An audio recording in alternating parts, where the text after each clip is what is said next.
comes from a church where we're friends with folk over in Murfield, and he has an interesting story to tell. We'll be hearing about that in just a few moments. But hopefully you've been able to make yourself at home and get a drink and something to eat, and there'll be hopefully more refreshments afterwards, so feel free to stay around afterwards. We hope the whole thing will last for about an hour or so. I'm going to chat to Stephen in kind of three parts and have a couple of musical things. We've got some videos to watch today, and hopefully that will be of interest to everyone. So if you're new here and you don't know what to expect, nothing is asked of you. We're not going to kind of be singing today or anyone ask you to pray or do anything sort of Christian if you're not used to those things. So don't worry about that. We're just here to kind of listen and hear the story of somebody who's a Christian in their workplace and what it means to them. So I will pray because I want God to be with us. We want God to be with us to help us, and then we'll get going.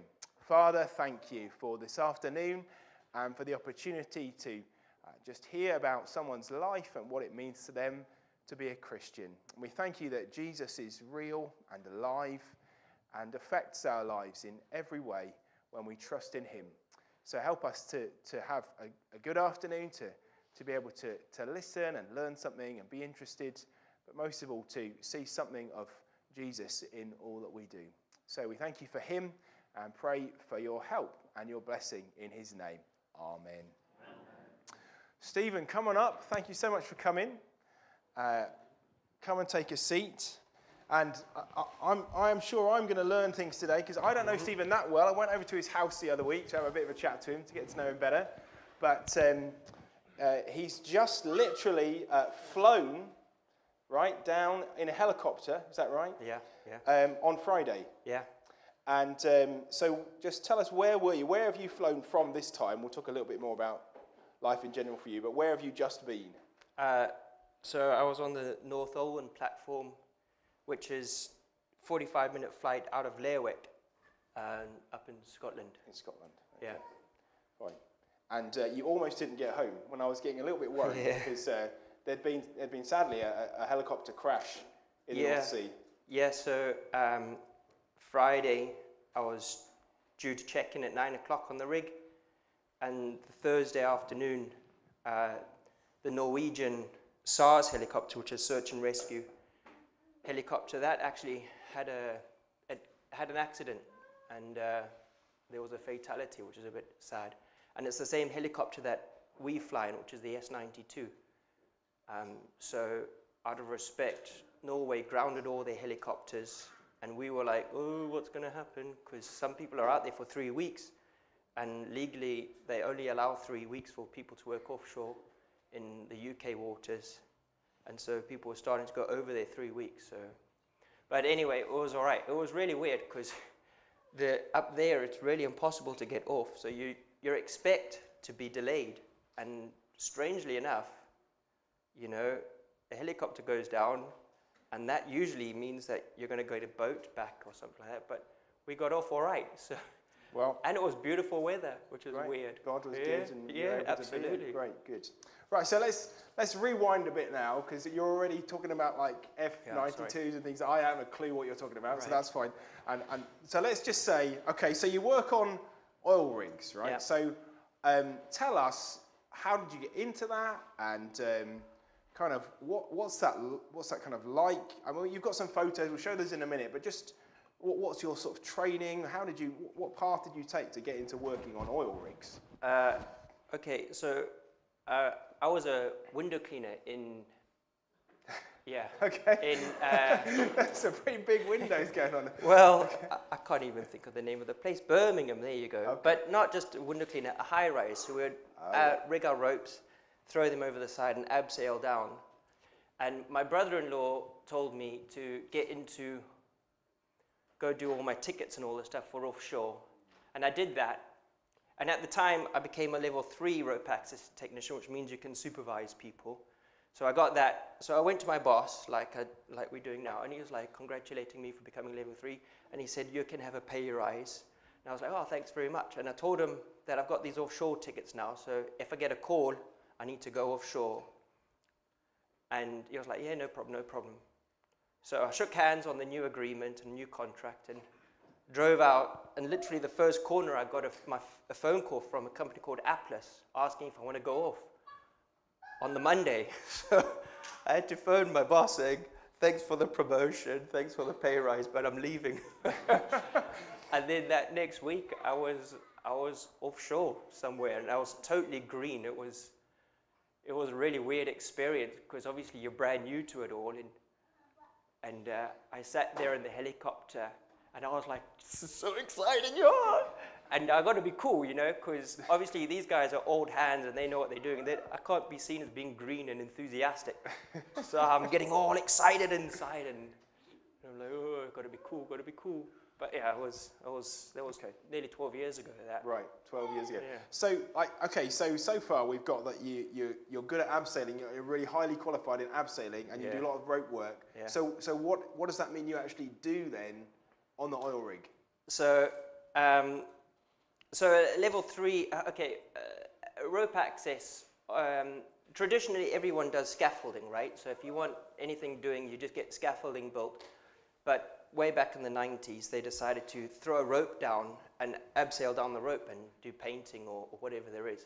And that sort of went offshore and all this stuff, and that's how I got into it, from rock climbing. So when I go offshore, I basically, so we're electricians, that's what I do as well.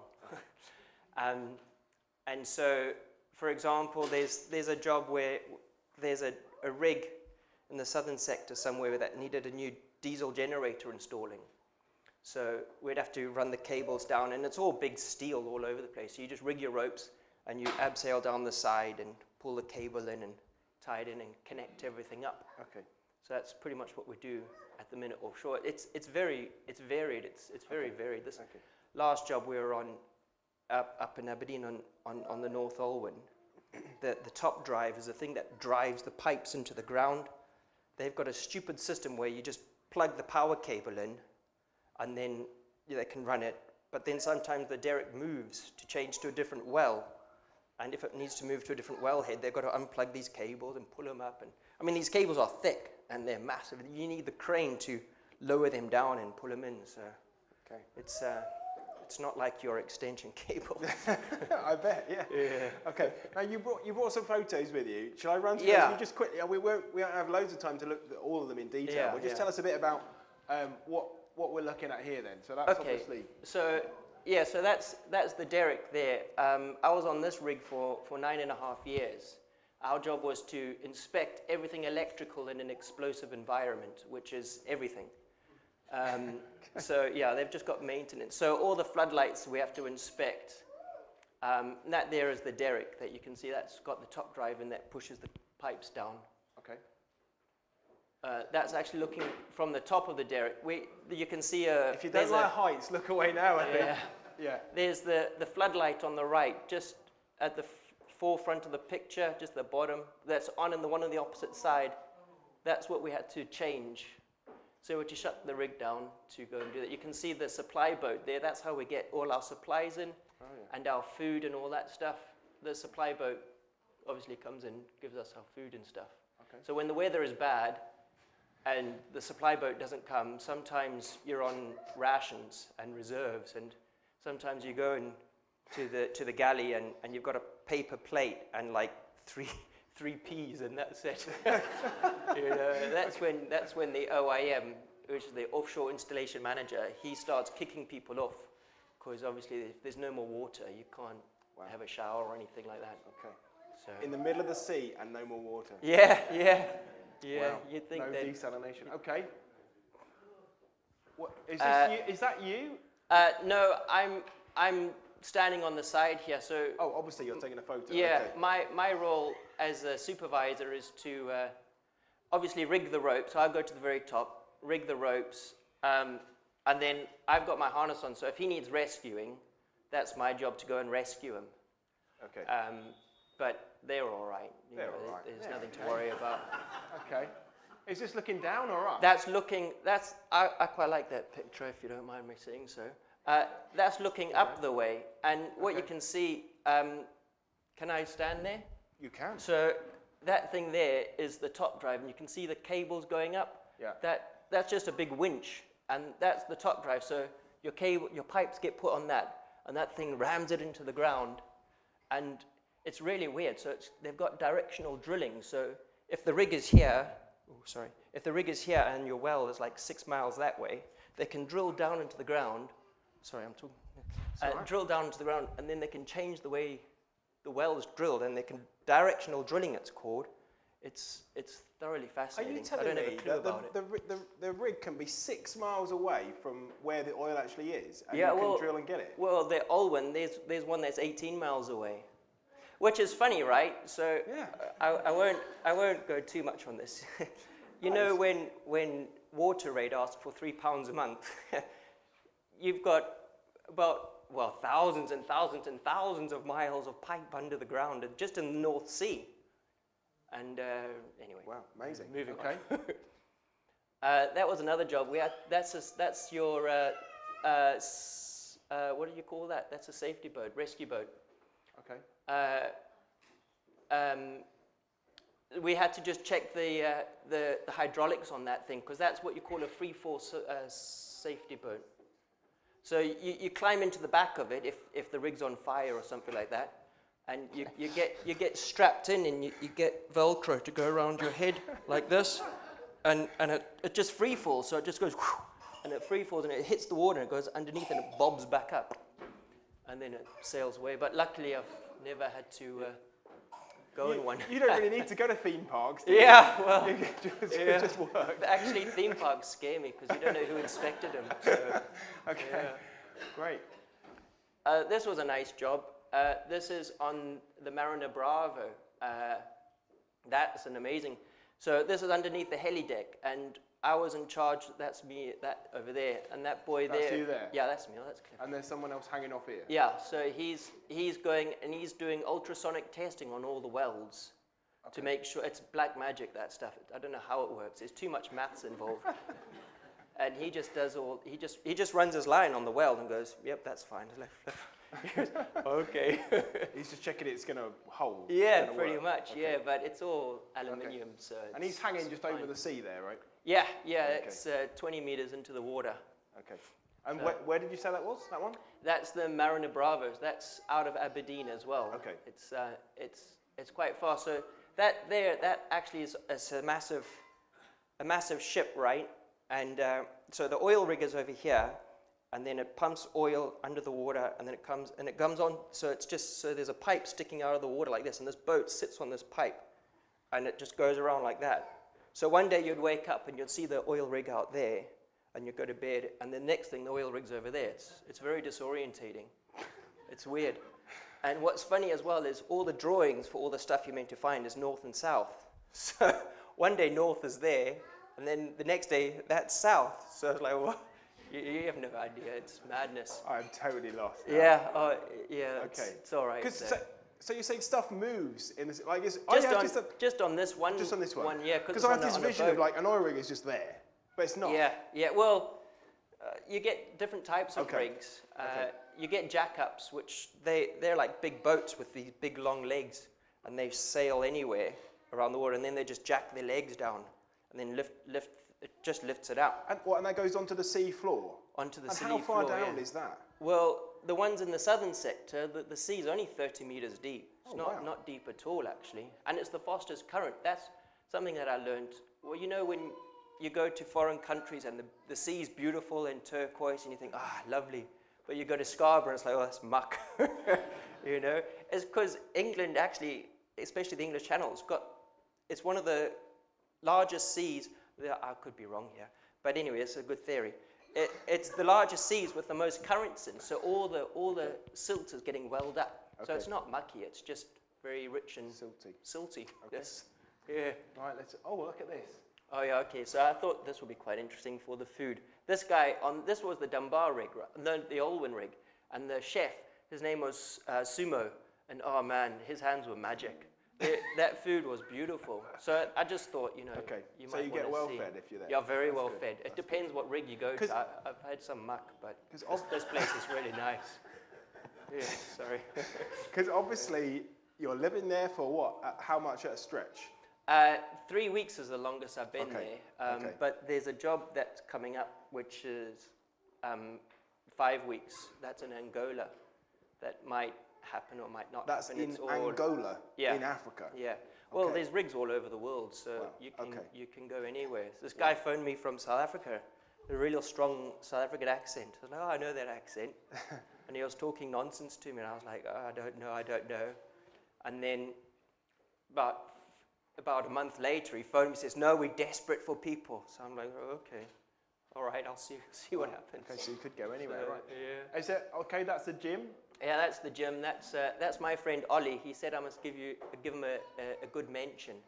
He's a nice lad. He is. I actually gave him a book called Tim Keller, The Reason for God.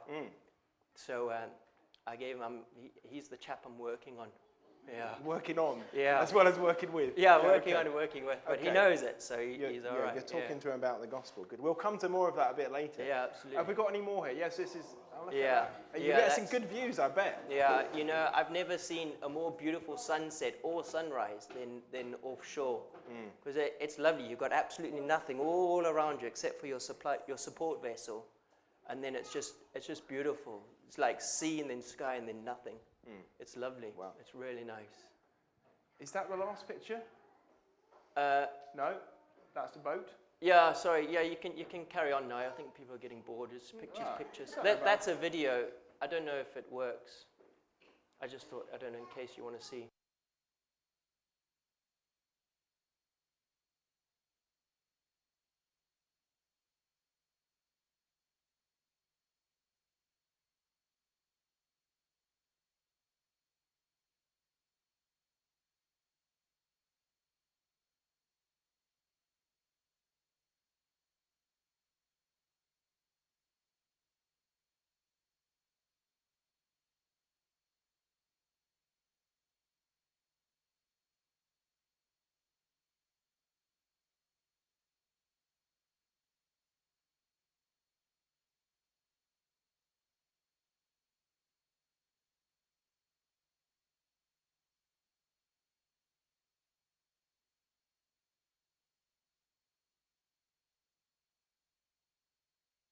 That flight is terrible. That's the one we just that's did. another one. No, it's the same picture. That's the same. Okay. I think this is another video. It's a bit awkward because it's me talking nonsense.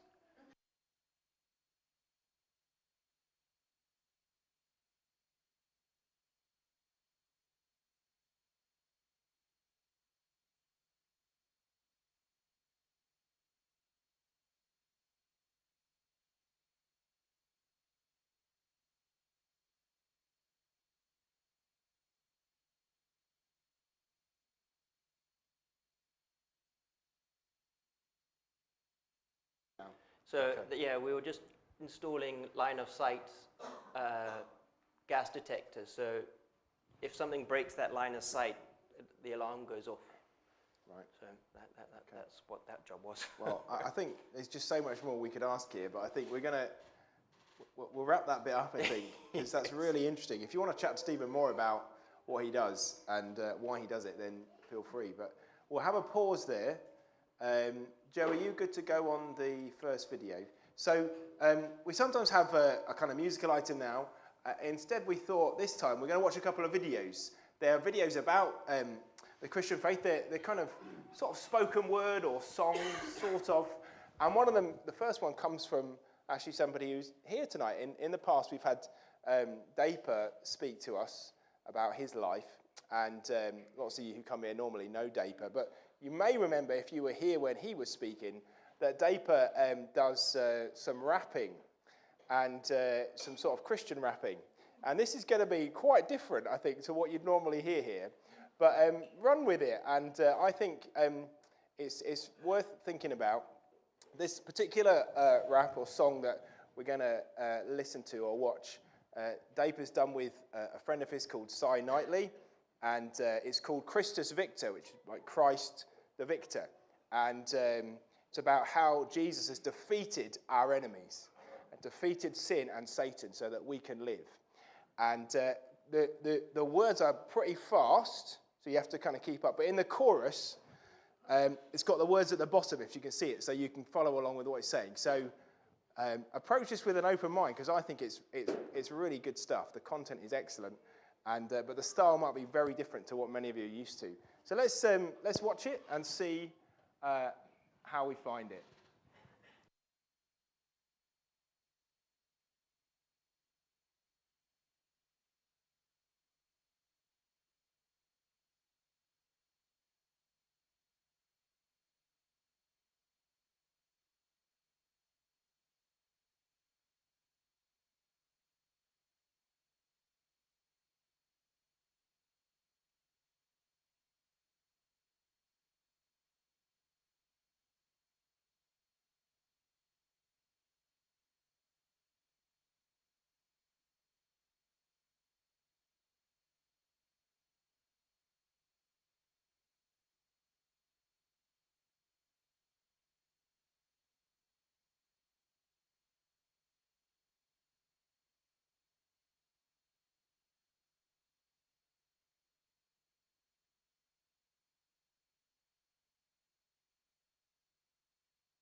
We're going to get back to Stephen now.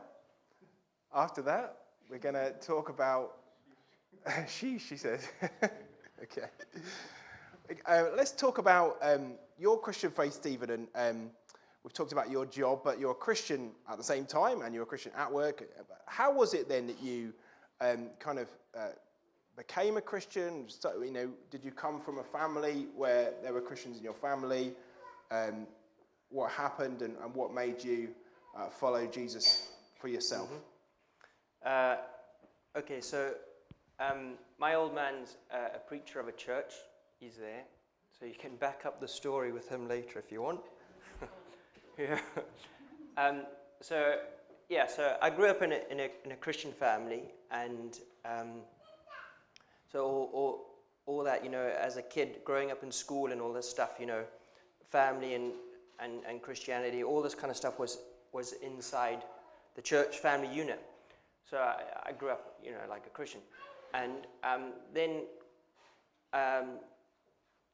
I got my ropes ticket, and I got a job down in Southampton, building a power station, installing just putting bolts through, so it's not that fancy. So I was working away, so it's the first time I was working away. And I was all, if I mentioned being green, and you're like, oh, I'm a Christian. But yeah, I got a different reaction to what I normally get, at church. Mm-hmm. And it was a bit difficult, And I remember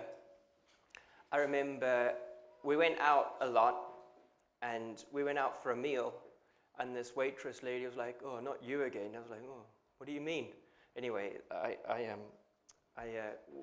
got wasted. That was the last time I got wasted, actually. Drunk was 2008.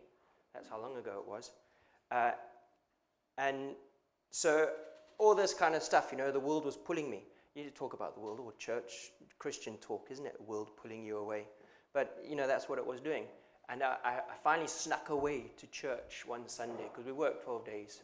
7 days, only 7 days in a week. So I worked 12 hours, 7 days. And I went to church one Sunday, and I thought to myself, right, Lord, if you're there, if you're real, something's going to happen. And I just started bawling up. I started crying, and these people started praying for me, and they started praying in tongues. I thought, that's a weird experience. But anyway, I phoned my dad, and I said, listen, this is a bit sad. And I left, and it was strange to come from a safe environment to get put into the world and be totally away from them, and say you're a Christian, and they test you, they challenge you, they do, and that's what happened. And I was just a bit wet, really. So do you think, looking back then, would you say, well, actually, that kind of test was actually the time where I realised, hold on, maybe I'm not really a Christian, I'm not really serious about this? Or would you say, yeah, you were a Christian, but it was just, like, it kind of became real when you had to kind of live it there? Was there a point where you kind of said, actually, I've got to follow Jesus for myself, not just rely on my parents' faith, or, did something like that happen, or was it gradual, or what? No, what you say there is quite right, actually. You just grow up knowing the lingo, and you don't know any different. So you assume you're a Christian, and you assume that your life is good. And that first altercation, that first realization that it's not just, you're not born into this kind of stuff. It was like, heck, this is quite serious. And then I started to be like, take it a bit more seriously, and read my Bible and all this kind of stuff. And then, I got married and all this stuff, and it's all good. But, you can be a Christian, and you can just be a plain sailing Christian your whole life and not actually get challenged or stuff like that. I don't know. You go to church, Sunday only Christians. That's what I don't want to say most people, because you might all get offended. But that's what the majority of people are. They're just Sunday only Christians. They put Christ into a box, and it's like, oh, all right, we're going to be Christian Sunday because it's Sunday, and all this kind of stuff.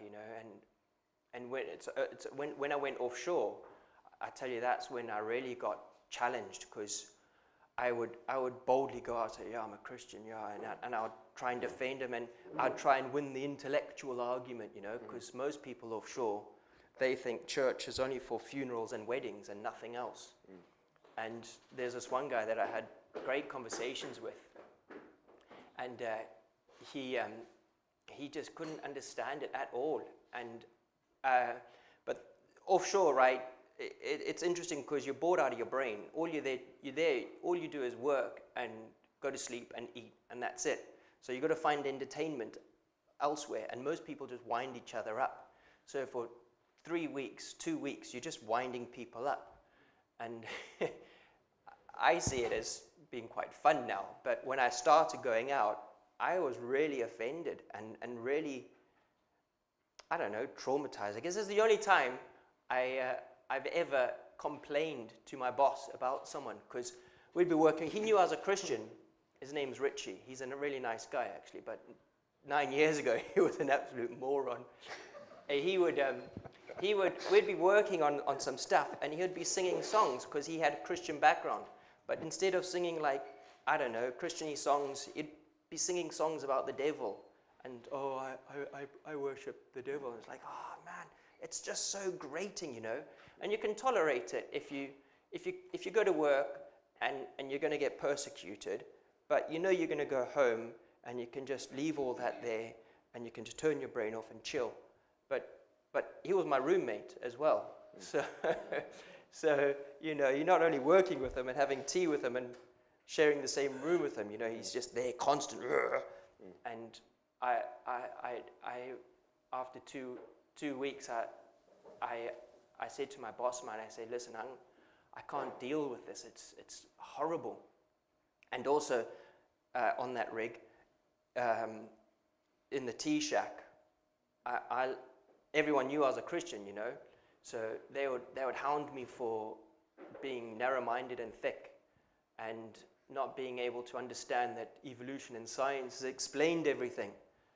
And for years, I was bashing them with all this kind of stuff that I know, which isn't very much.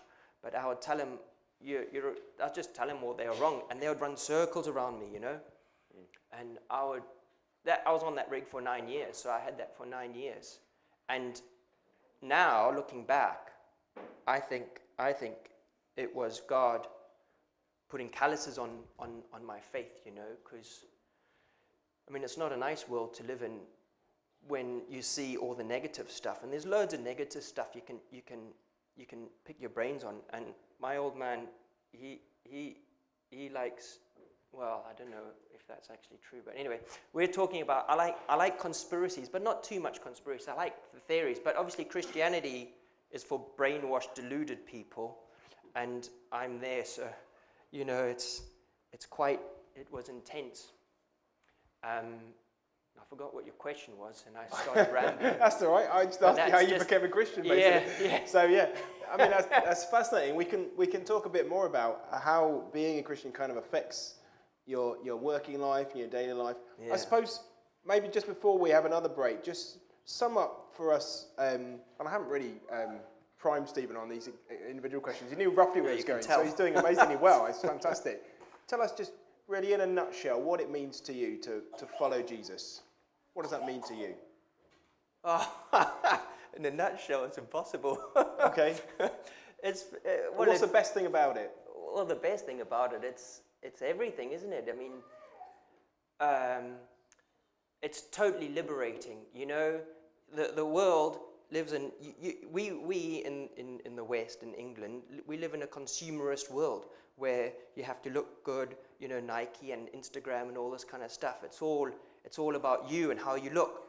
But the absolute freeing, liberating thing about Christ has got nothing to do with you. And to have Christ as your judge rather than social media as your judge, it's absolutely freeing, because they can think what they like. You're like, well, build a bridge, get over it. I couldn't care less. And you follow Christ, and I tell you what, that's the most liberating experience ever, because, I mean, I changed my pants because I had a bit of muck on them, but I could have come out here and you could have think, what a hobo. But I wouldn't mind, because I've got Christ, so build a bridge. Okay. So the fact that God accepts you in Jesus Christ, forgiven all your sin, just made you right with him, you're in his family, you're friends with God, that means you can face anything, really, doesn't it, I guess? Yeah, pretty much. Yeah. Well, yeah, saying that, but I live in the West where Christianity is free to talk about at the minute, but Right. It'd be more of a challenge to just naively say, yeah, sure, no problem. In a world where we get persecuted, like I don't know, there's parts of Africa or Eritrea where Christians get persecuted, but in my current state, in our current country, until the law changes, it doesn't matter. Yeah, Yeah. interesting. Great. Thank you, Stephen. That's just been fascinating. We're going to watch something else now, another video. This is a bit different again. They're both on a kind of Easter theme. We're coming up to Easter, aren't we, the end of this month? And we've watched a video about Christus Victor, the resurrection, Christ defeating his enemies by rising from the dead. We're going to watch another video now, which is another sort of spoken word video, which is based on a passage of the Bible from what's called the Psalms, which is like the songbook of the Bible, I guess, where this particular psalm, the writer of the psalm is feeling abandoned by God and saying, God, why have you forsaken me? And he doesn't understand.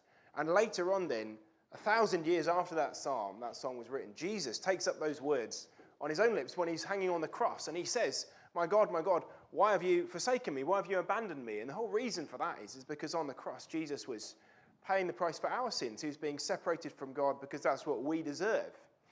And he was taking our place so that we could be forgiven. It's wonderfully liberating, as Stephen was saying. If Christ has taken all our wrongdoing away, we're free to live and free to be accepted by God. And this kind of poem is sort of woven in with this psalm, this song from the Bible, along with the author's kind of meditation on what that means to be a Christian and forgiven by God and free to live. And I found it really helpful, so I hope you'll find it helpful too. So we're going to listen to this now. That's not it. That definitely wasn't. That's it. That's fine. That's not it. Definitely not it. It was just in the PowerPoint.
Okay.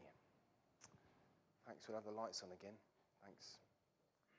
So, I hope that speaks to you. I found it speaking to me, and the way that the risen Jesus is the one who died so that we could be forgiven. It's a wonderful thing to be led by somebody who did that for you and know that he is for you and with you.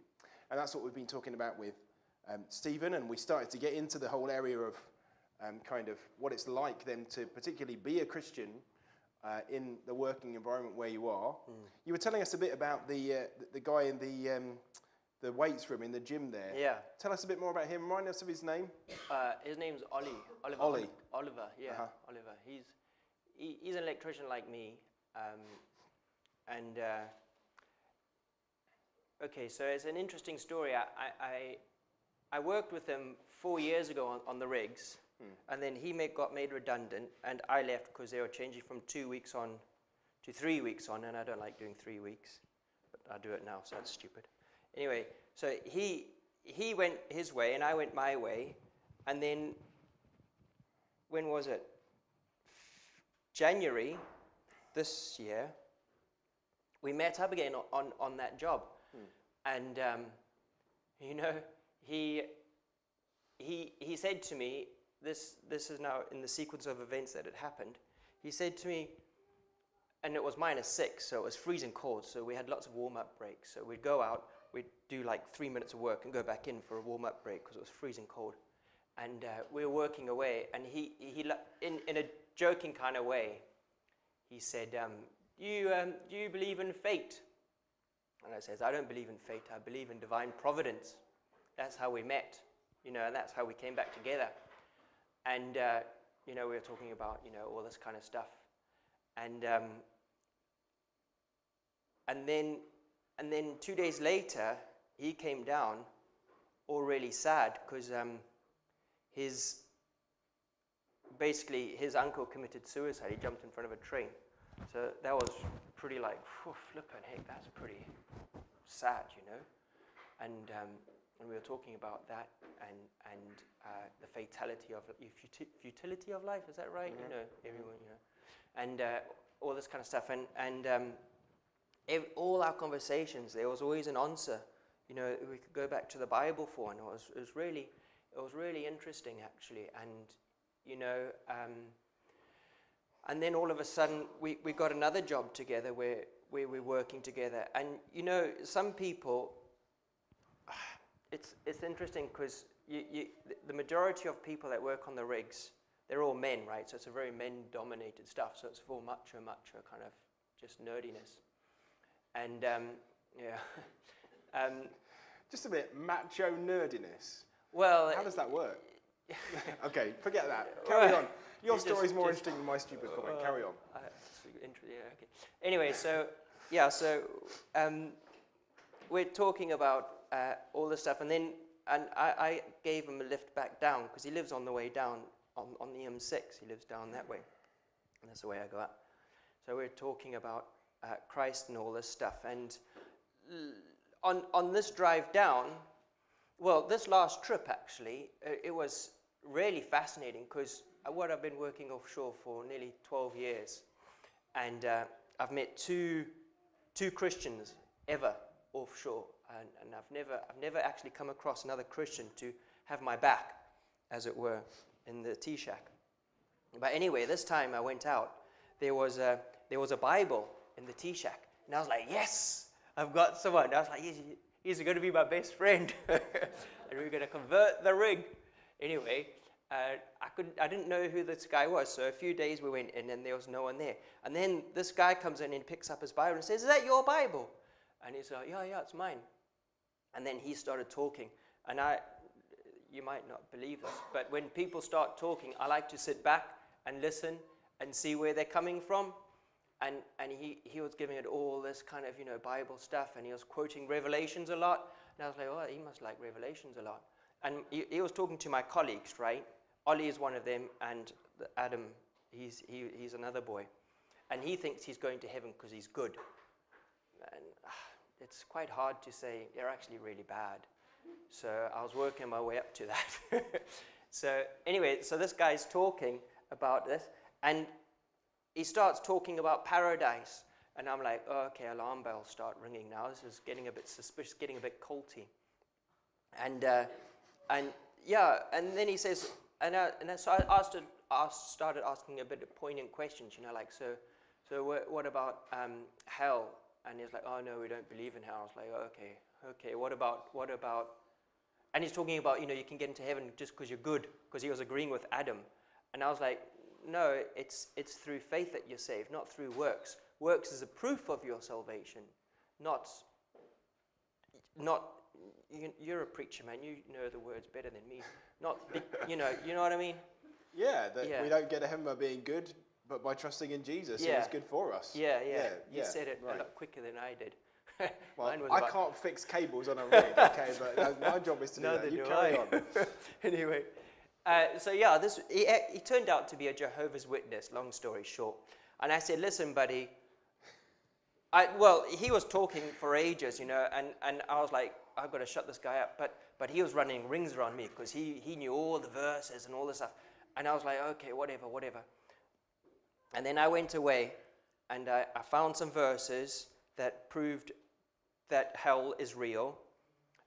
What verses did I use? Where the worm doesn't get its fill or something like that. Mm-hmm. Yeah, okay. That one. Yeah. And the lake of fire, unquenchable fire. Mm-hmm. That's, okay, so he knows them, so I'm right. And another one I can't remember.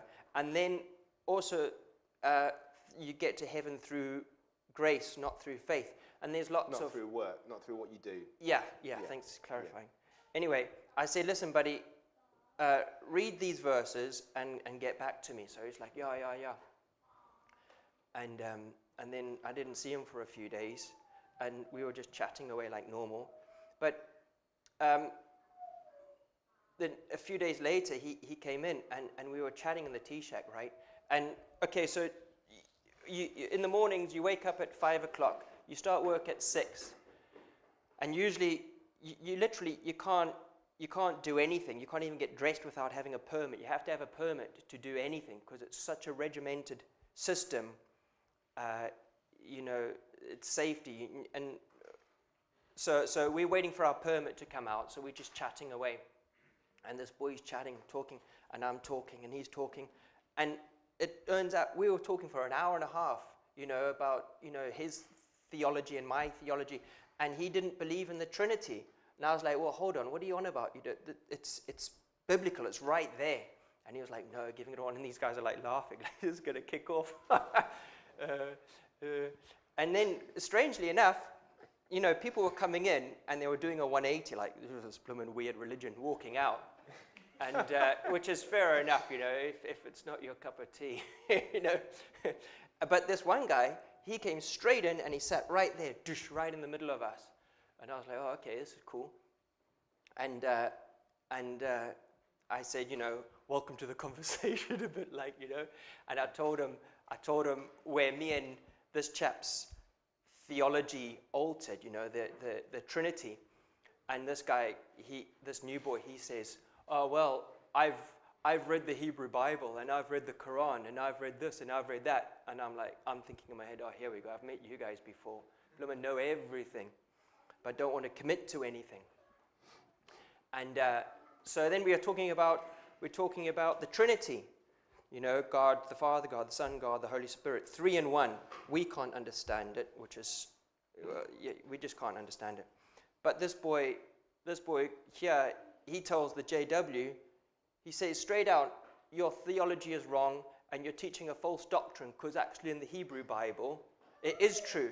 And when he said that, I was like, whoa, what's your angle, man? Where do you come from? What's this all about? But he was just he called himself a truth seeker. And I says, where is this coming from? And he said, when he was in the Marines, this boy, and 20 years ago, you're probably going to have him up next, because after I tell you this, you'll think I'm boring. But he got blown up in a car bomb. And since then, he was like, well, I've got to find out the truth.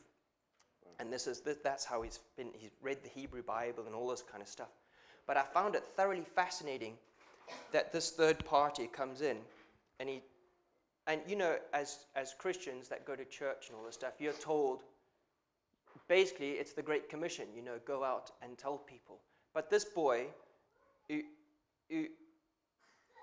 I don't know, he's just a third-party character. He just goes straight at this JW and he says, you're teaching a false doctrine and it's wrong. You know, if it works for you, that's what as a Christian, you wouldn't say that because, you know. But anyway, he said that. And I was like, whoa, that's incredible that this guy said it. But anyway, moving on a bit. I went upstairs to check in, and you got your survival suit on, and you're ready to fly out. And this JW comes out to me, and he's very friendly and nice, and he tries to give me some literature, and I say, get lost. And he said, I tried to find those verses in the Bible that you gave me. And he opened his Bible up, and he went to some of them, and there's chapter 28, and then there's 29, 30, 31, all blank, just got the numbers there. And then it starts again. So there's blocks of the Bible that are cut out. And I'm like, geez, man, you know, you've got to get a new Bible, dude. It's half of it's not there. Okay. So well, yeah. Yeah. But it's only, I think, you know, it's only through that trial of getting told that you're narrow-minded and thick for 9.5 years that I found that I could have this boldness and freedom, which is weird, you know. Well, obviously, it sounds like it's a bit of a melting pot of ideas and different people, and so many fascinating things are going on. And we're really thankful, Stephen, for you being there and standing up for the truth of the gospel. And we'll pray that God helps you there day by day and week by week, and that you might have a good influence on those around you. Thank you so much for coming over to us. It's been absolutely fascinating. I've got so many more questions, but I'm sure you guys have as well. If you want to talk to Stephen afterwards, do chat to him more. And I think we'll call it a day there. And just to say thank you for coming over, and thank you to everyone for coming tonight. I hope you've learned something. I hope you've been interested by what we've heard, but also made to think maybe about who Jesus is and what it means to follow him, to be forgiven of the wrong things we've done, and to know God as our Father, and to live a life of freedom from guilt, and be able to live a new life in the Lord Jesus. So thanks, Stephen. Feel free to hang around, chat to Stephen, get yourself another drink, and just stay around chatting. But that's it for this afternoon. Thank you so much for coming. We trust you have a good rest of the afternoon. Thank you. Yeah, thank you.